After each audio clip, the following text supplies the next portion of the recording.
नमस्ते। चलिए आज एक सवाल से शुरू करते हैं। कभी सोचा है कि जिन चीज़ों को हम दिन रात मेरा मेरी कहते हैं, असल में हमारी ज़्यादातर चिंताएं उन्हीं से जुड़ी होती हैं। आज हम अपनेपन के इसी भ्रम को और इससे जो बेचैनी पैदा होती है उसे कबीर के नज़रिए से समझने की कोशिश करेंगे। तो चलिए इस गहरी समझ के सफ़र पर निकलते हैं। सबसे पहले चलिए इस हकीकत को देखते हैं। ये शरीर जिसे हम अपनी पहचान का सबसे बड़ा हिस्सा मानते हैं, ये भी हमेशा के लिए हमारा नहीं है। एक दिन ये भी साथ छोड़ देगा। ये ख्याल शायद थोड़ा परेशान करे, पर यही तो सबसे बड़ा सच है। और फिर बात आती है धन दौलत की।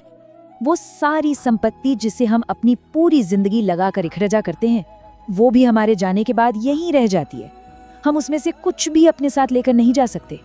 नाम, शोहरत, इज्जत, ये सब भी वक्त के साथ धुंधला पड़ जाता है। तो अब जरा सोचिए, अगर ये शरीर या पैसा या मान सम्मान कुछ भी हमेशा के लिए हमारा है ही नहीं, तो फिर असल में मेरा है क्या? यही वो सवाल है जिसका जवाब हमें कबीर की बातों में मिलता है। और ये रहा वो गहरा जवाब, कबीर दास जी का ये दोहा समझिए कि उन सारे सवालों का सार है। ये हमारे मैं होने के एहसास पर सीधी चोट करता है और हमें दुनिया को देखने का एक बिल्कुल ही अलग नजरिया देता है।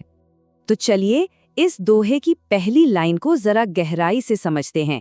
मेरा मुझ में कुछ नहीं। ये एक लाइन ही उस पूरी धारणा को तोड़ देती है कि हमारे पास जो कुछ भी है वो सच में हमारा है। जरा सोचिए, हमारा ये शरीर, हमारी चलती हुई सांसें, हमारी सोचने समझने की शक्ति, यहाँ तक कि हमारा पैसा और हमारा रुतबा भी, ये सब कुछ हमें मिला है ना? हमने इसे शून्य से पैदा नहीं किया।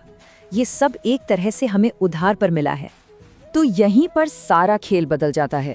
हमें मालिक बनकर नहीं, बल्कि एक संरक्षक या कह लीजिए एक केयरटेकर की तरह जीना है।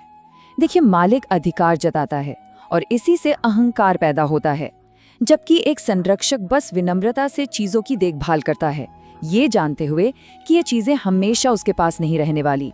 अब बात करते हैं दोहे की दूसरी लाइन की, जो हमें समर्पण के बारे में सिखाती है। सब कुछ उसी को वापस लौटा देने की कला, जहां से वो आया है। तो ये समर्पण है क्या आखिर?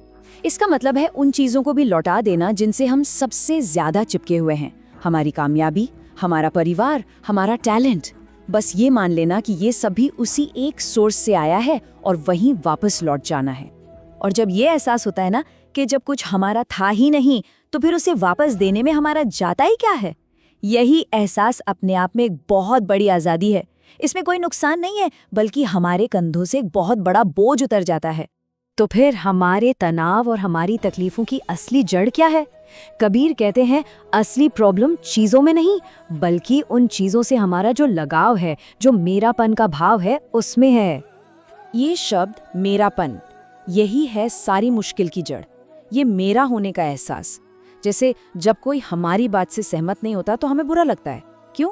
क्योंकि हमने उस विचार को मेरा मान लिया है। ये मेरा सम्मान, मेरी पहचान का भाव ही तो अहंकार को जन्म देता है और दुख का कारण बनता है। कबीर की सीख इसी मेरेपन को मिटाने की है। इस बात को ना एक छोटी सी पर बहुत गहरी कहानी से समझते हैं। एक राजा था जिसके पास सब कुछ था। वो एक संत के पास गया और उसने पूछा कि मुझे मुक्ति का रास्ता बताइए। संत का जवाब इतना सरल था कि राजा भी हैरान रह गया होगा। कोई लंबी चौड़ी पूजा पाठ नहीं, कोई मुश्किल नियम नहीं, बस एक छोटा सा बदलाव, जहां मेरा है वहां तेरा कर दो। और राजा ने बस यही किया। उसने कहना शुरू किया, ये तेरा राज्य है, ये तेरा धन है, और यहाँ तक कि ये तेरा शरीर है। और जैसे ही उसने ये किया, उसके मन से मालिक होने का सारा बोझ,